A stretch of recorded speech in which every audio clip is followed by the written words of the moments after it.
what we're going to see tomorrow, pyramids of Giza. Very like that. And then we're going to take the train until Aswan. Okay? This is where we're going, Aswan, tomorrow. Then we take the cruise from Aswan, passing by Komombo, Follow the M down. okay? Follow the M When we are in Aswan, we'll do a tour to Abu Simbel. And this is how far we are going to be. This is the farthest, the most southern part of Egypt. And this is so close to the Sudanese border here. See, this area here is 35 kilometers long. 35 kilometers long. This is how close we will be from Sudan. This is where we're going. So when we finish Abu Simbel, we'll be there in Aswan, and then in Komombo we'll see a nice temple, crocodile temple, and then in Edfu we stop again here, and then after Edfu we go back to Luxor, and in Luxor we see all the sightseeing, Valley of the Kings.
Coins.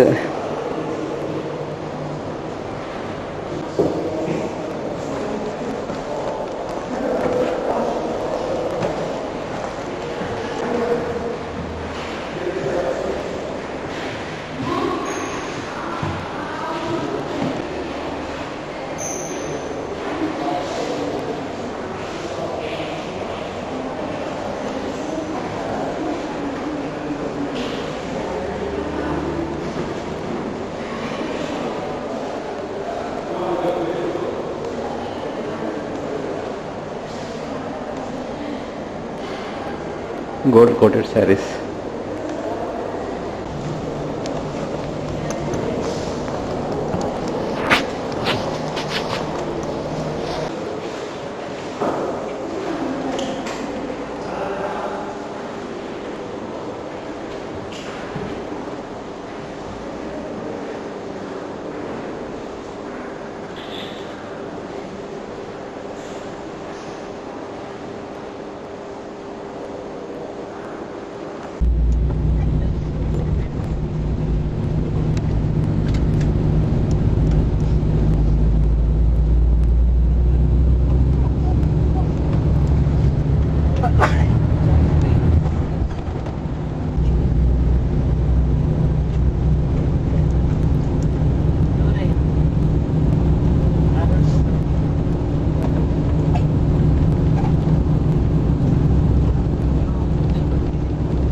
Spelled as a capital as a city.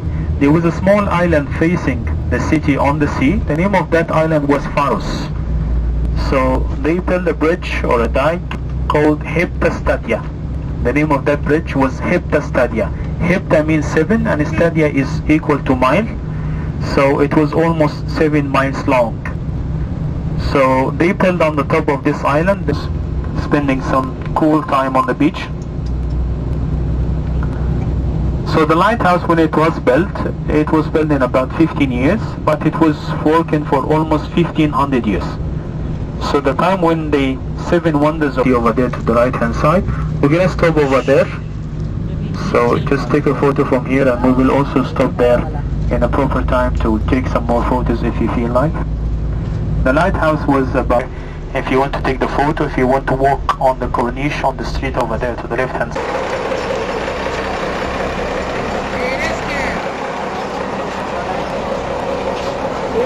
Alexandria Fort.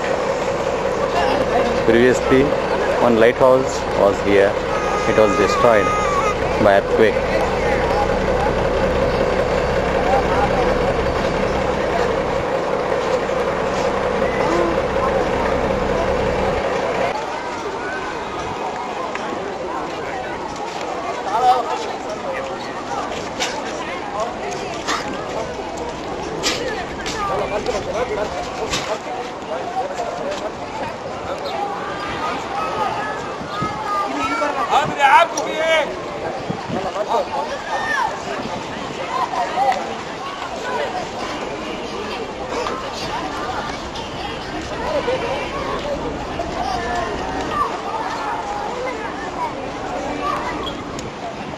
اوعى دي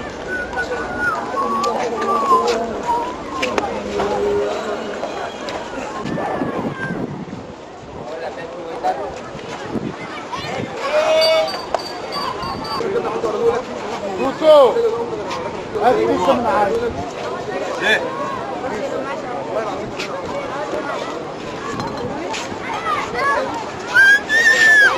ايس كريم that early, and it's gonna be the only dinner that we have to do that early. Okay, so try the food anyway.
You have come tonight to the most fabulous and celebrated place in the world.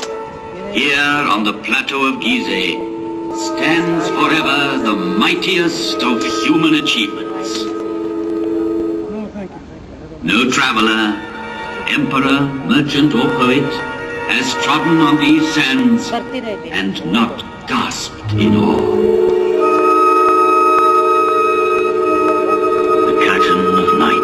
Is about to rise and disclose the stage on which the drama of a civilization took place. Those involved have been present since the dawn of history, pitched stubbornly against sand and wind.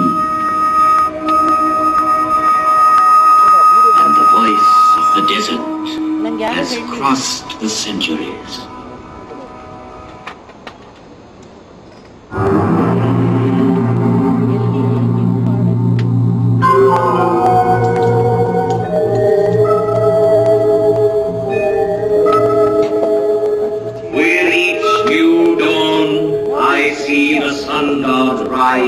On the far bank of the Nile. His first ray is for my face, which is turned towards him. And for 5,000 years I have seen all the suns men can remember come up in the sky. I saw the history of Egypt in its first glow, as tomorrow I shall see the east burning with a new flame. I am the faithful warden at the foot of his law. So faithful, so vigilant, so near him that he gave me his face for my own. I am a pharaoh's companion, and I am he, the Pharaoh. Through the ages, I received many names from the people who came to me in adoration. Oh, Harmakis, you are my life's safeguard. Horus, protect me, oh great God, that I might see you every day. Lord of the desert, Lord of the heavens, Sovereign of eternity. But the name which has remained with me is that given to me by a Greek traveler, the father of history, Herodotus. He called me Sphinx, as if I were from his land. And that name is now mine. Close to the Nile, I watch over the plateau of Gizeh, over all its monuments of modest or fantastic height. They are tombs.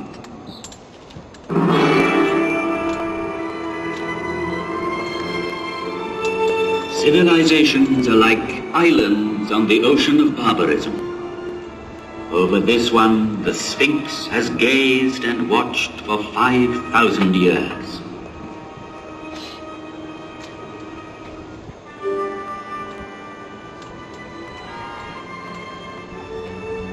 At the foot of such mountains of stone, everything becomes minute and insignificant. Man is an insect. But yet, it was men who built these massive monuments. And the names of pharaohs whose tombs they are have crossed the ages. Their glory has defeated time.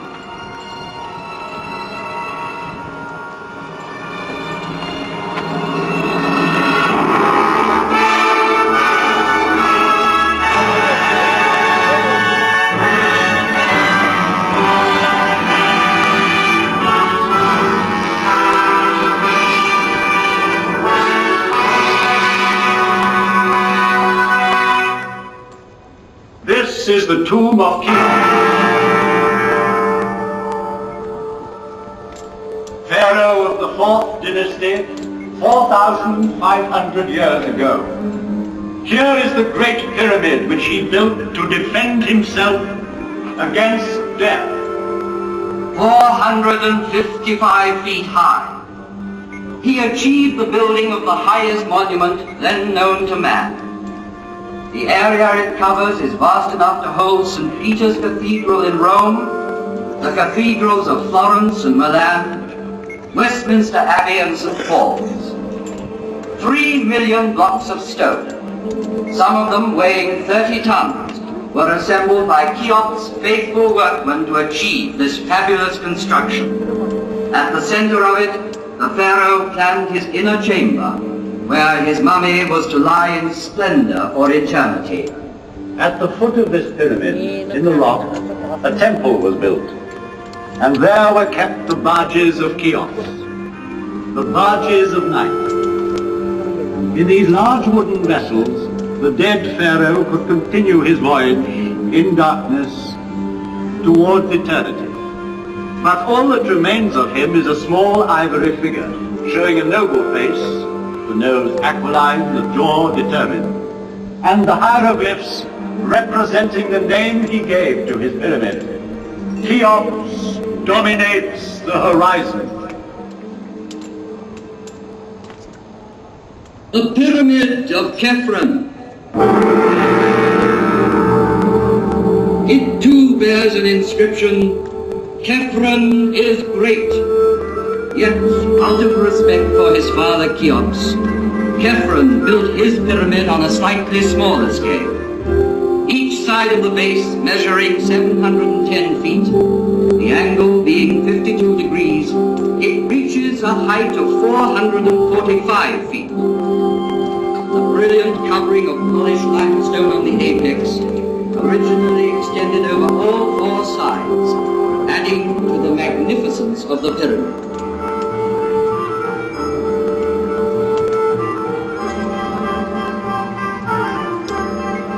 The face of Khephren has come down to us sculpted in green diorite streaked with white, a rare stone he brought back from an expedition. Here he is, close to us, in the guise of the Sphinx, carved in rock near his tomb.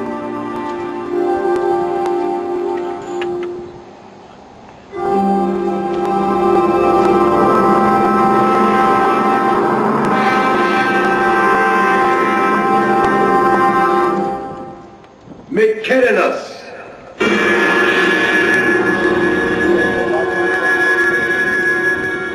A third monumental tomb was soon to complete this immense funeral site of Gizeh and make it one of the wonders of the world. Though smaller, the Pyramid of Mycerinus is perhaps the most impressive for being the culminating point of a vast design. Having built it, the workmen climbed down from its granite flanks and laying down their tools, looked up with wonderment.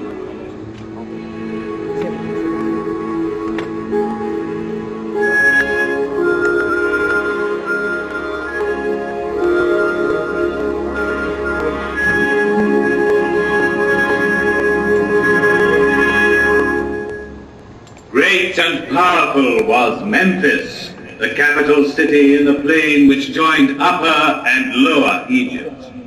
Great and powerful were the pharaohs, who on this side of the Nile built for eternity. Its aim accomplished, the fourth dynasty collapsed.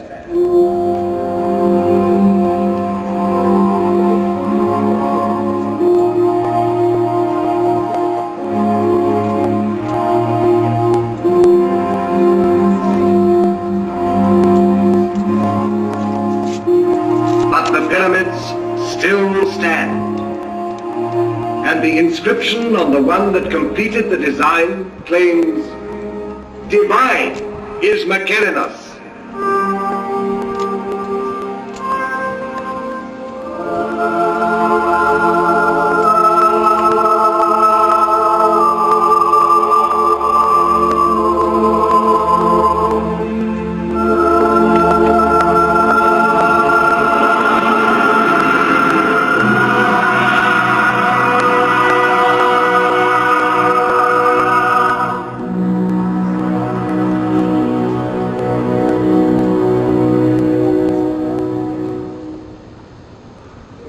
Here three pharaohs reign, Cheops, Khephren, and Mykerinos. Sarcophagi may be empty, wrappings unwound, yet Cheops, Khephren, and Mykerinos still reign, bearing the double crown of Upper and Lower Egypt. They reign over their court, buried round them, over these small pyramids where their queens lie, over the tombs of their ministers, over the whole hierarchy, sleeping forever. Chamberlains, high priests, buffoons, architects, courtesans, each in his proper place in these funerary chambers which are called mastabas. For this is a royal palace of the dead, with triumphal perspectives, pavilions, corridors, secret rooms, strong walls. It was a city of another world, approachable by the people only as near as the outer temples where their devotion led them. Coming from the Nile, one ascended by a monumental causeway built on the same colossal scale to the high temples where only the priests lived among the secrets of the mummies. They alone knew for what journey the great barges were being prepared at the foot of the tombs. A journey with the sun. A journey which has lasted 4,500 years.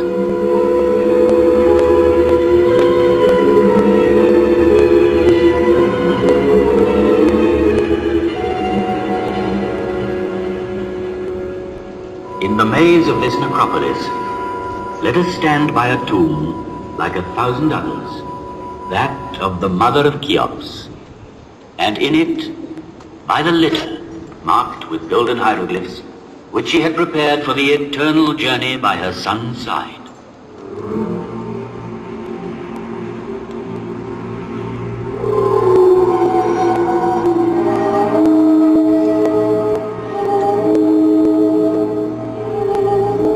Neither wind, nor sand, nor centuries could ever entirely silence the voice of the desert.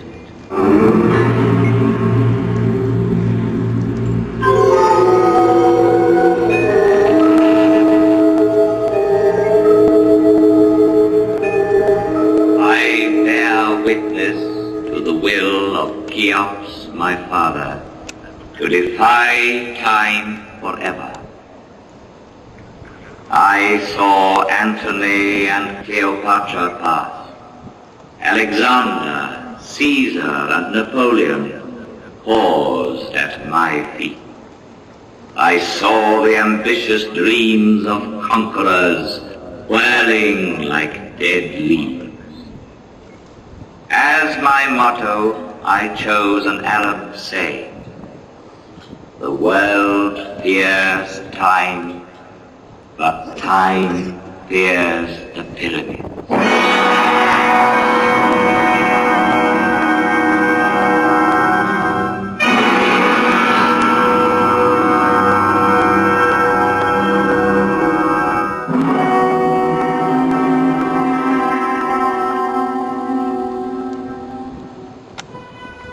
Of all ancient monuments, it is the pyramids which have always appealed most vividly to man's imagination. Considered from its top downwards, the pyramid is like the sun's rays bursting through a gap in the clouds. It commemorates the greatest victory of all, victory over death. It is the most perfect mansion, the strongest tent, whose great stone sides are both roof and wall, and so carefully sealed that the dream entrusted to it can live to the end of the world. The dream of immortality. To achieve this, embalmers prepared the body for 2 months, emptying it of all but its heart and kidneys.